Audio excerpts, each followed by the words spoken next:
Don't go chasing waterfalls. Please stick to the rivers and the lakes that you're used to. I know that you're gonna have it your way, you're nothing at all, but I think you're moving too fast.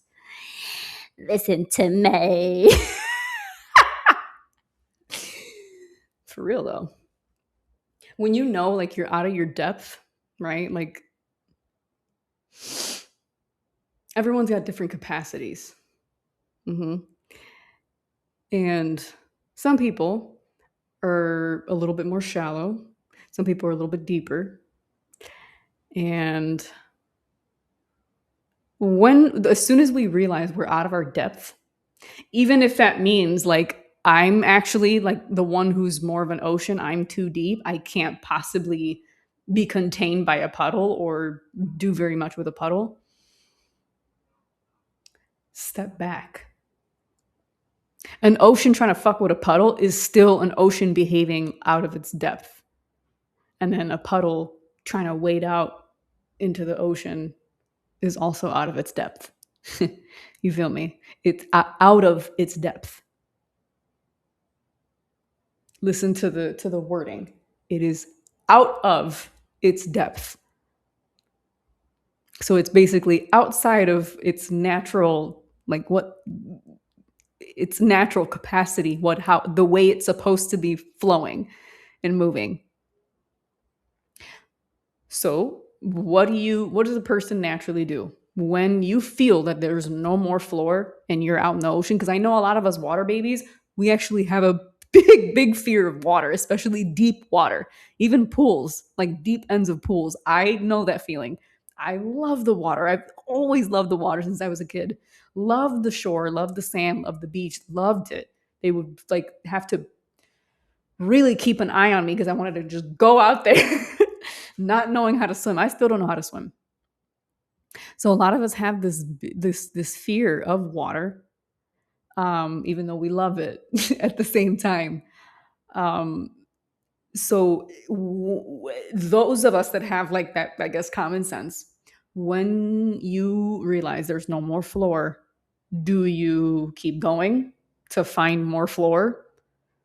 Or do you kind of pull yourself back and be like, I need a terra firma. I need my feet back on the sand somehow. I need to touch some kind of floor. Usually it's the latter.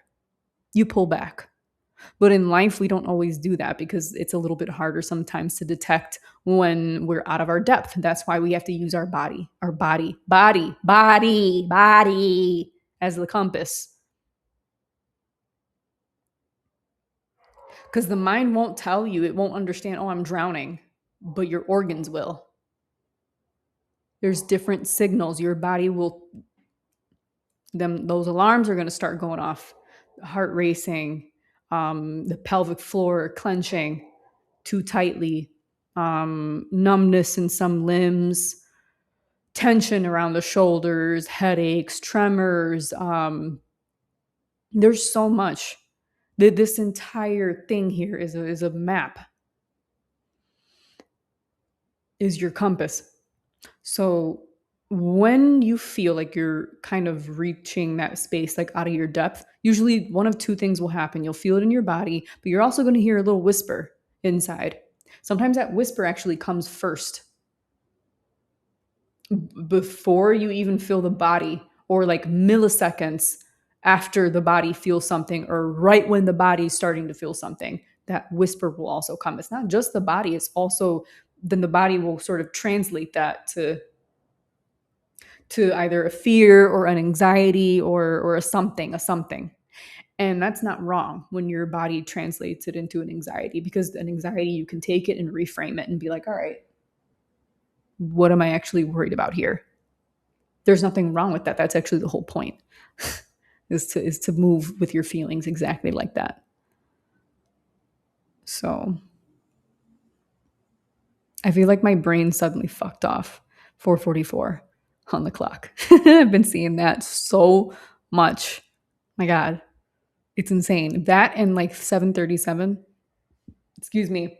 3:33. Mm-hmm.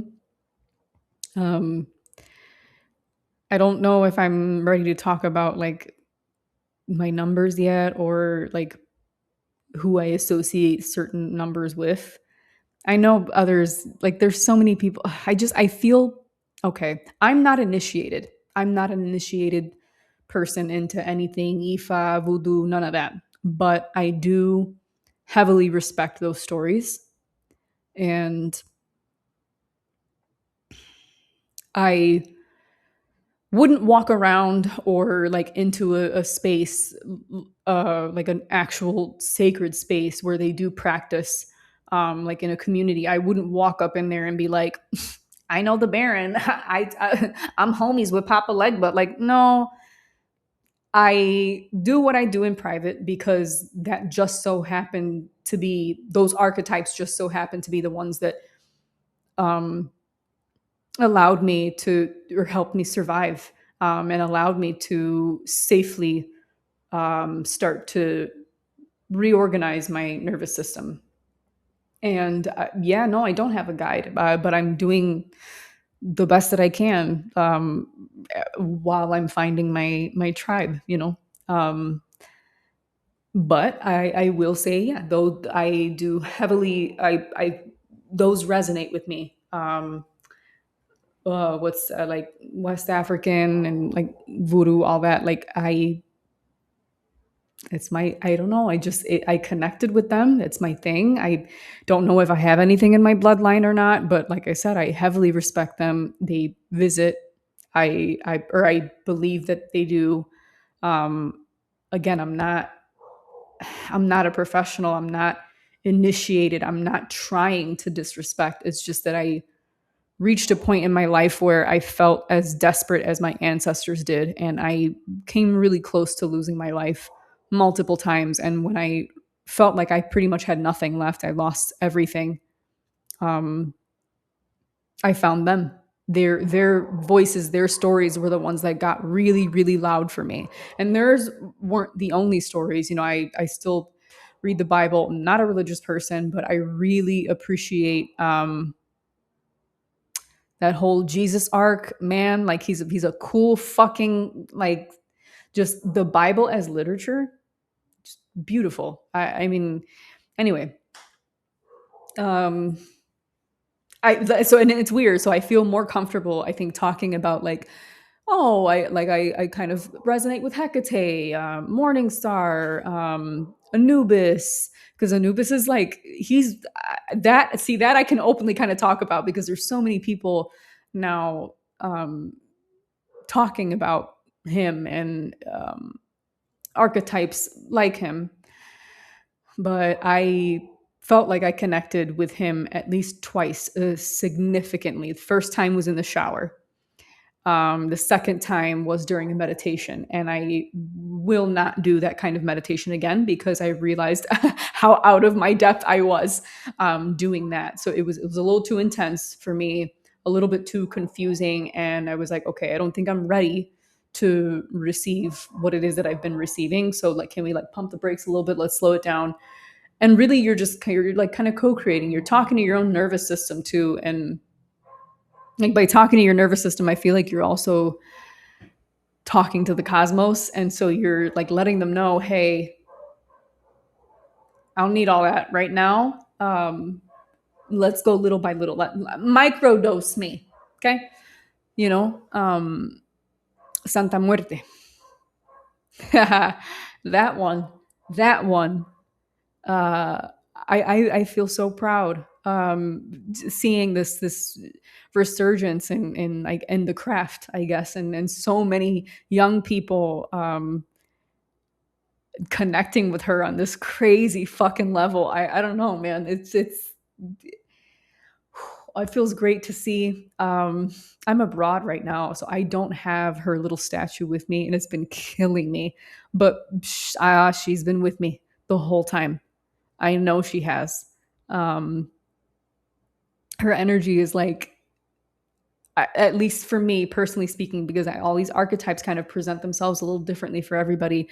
But mine, I guess, Mama, she's like this like giant fairy godmother, but she's not like cheerful necessarily. It's just sort of solemn but warm. It's, I don't know. I just get like big fairy godmother energy from her, and I absolutely love it. And it, after one of the performed a little, had a little, like a bit of a private ceremony, with her, like invoking her presence. And that was one of the first times that I like viscerally felt her like in the room. And it was this sort of like keeping the hands together, like, okay, Mija, is here, there we are. There you are. And I'm like, okay, this is, I feel safe. I feel safe. I feel watched over. And the first few times that she ever presented herself to me, was like in visions, mind's eye. One of the first times that it happened, I was in the middle of cleaning, um, like just doing like some spring cleaning. And I was kind of like in the middle of a toxic relationship. Um, and I saw her like in, like, she was like a skyscraper basically. And I was in her arms, and I was like enveloped in her robes. Like she was cradling me like a baby. And she was like zipping through like this cold black void. Like we were going like through a black hole or something. It was terrifying, but like I looked up at her, and for some reason, like just being in those bony arms was oddly like comforting. And it was so warmly neutral. I know that's weird. Um, and with one of those first visions, I got this song that came to my head. I don't know if, I don't think it's even an actual song. It sounded like something old, like that I, it was like I couldn't have possibly been my own ancestors. I'm not, no soy mexicana. Like I'm Puerto Rican. Um, but I don't know. Like oh God, it came so strong, and it was like this crazy. Like I wasn't thinking. It just flowed out, and it sounded like an old, like a folk song that they had just made up amongst themselves. It sounded like one of those songs that never gets written down. It just gets orally passed down like through generations. And somehow I like fucking remembered it. And I was like, nah, fam, nah, I gotta see, now I gotta do research. I'm like, what is this? What is this? What? No fucking way. Um, oh my God, I could talk about her all day. I just, it's like a me and her thing, me and her, like just, and that's how I feel with other archetypes. I don't want to like name the specific voodoo archetypes again because I just don't want to offend. There have been many brave, witchy poos, practitioners, spiritualists, many women who have opened up about the Baron, Baron Samedi specifically.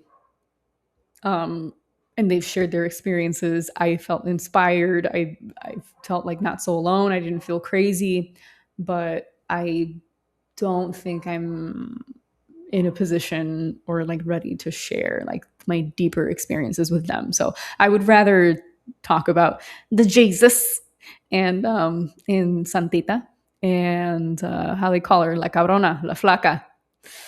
Uh, and maybe Morningstar, because he was the first that got me started on this whole journey, kind of, between him and Lilith. And then I think Hecate came into the picture. Anubis slipped in there.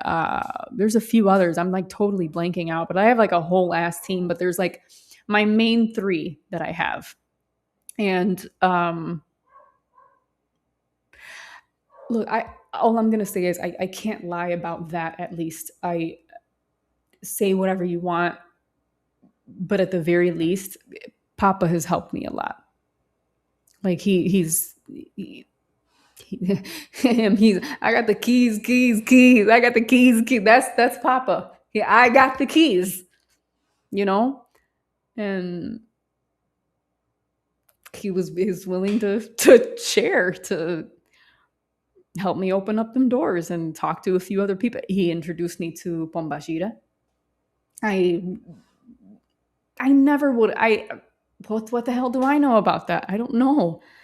But I just felt so proud and so warm. Like at the very least, I know in my heart, voodoo is love. Voodoo is survival. There is nothing evil about that.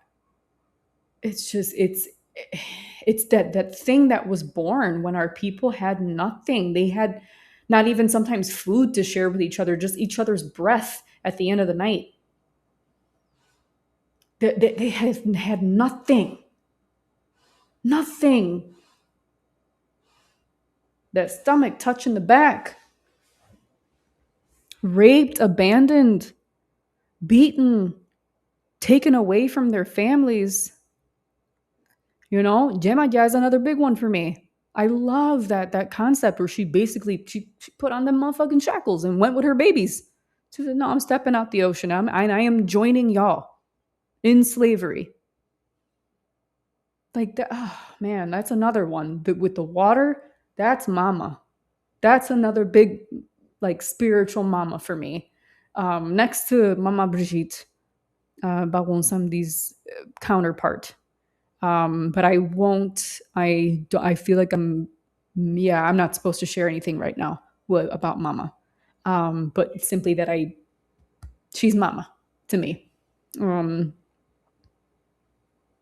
and I feel grateful. I feel lucky. I feel rich in that sense that I felt like I was like emotionally orphaned for a while. And I felt like one of the first ones to step in and say this specifically was actually what felt more like a Jesus archetype, where he was like, you know what? You feel like you ain't got no parents? Come here. I'm daddy, but not like don't be weird. you know, I got you. You lay it down here with me. God said, who said he don't like your ugly? Who the fuck said? Who to the fuck said God don't like your? I like your ugly. Told me so himself or herself. I don't know which. I don't know but pronouns y'all want to whatever the hell you want to use. I don't know. God's a fairy for all I know. Yeah. Fairy soiree. So I want to hear that song now. Fairy soiree. Melanie's a man. That's another gem of a human being. Fuck. Anyway, I rambled like quite a bit. This is actually like way past the limit for like what I can post right now on YouTube. So I'm probably gonna have to cut it short because the they told me, I don't know if it was maybe just for the first video, but they were like, you can't go past 15 minutes. And I'm like, when the fuck did that happen? Anyway, thanks for listening. Thanks for sticking around, for stopping by. Stay safe, stay weird, stay tuned. See you later.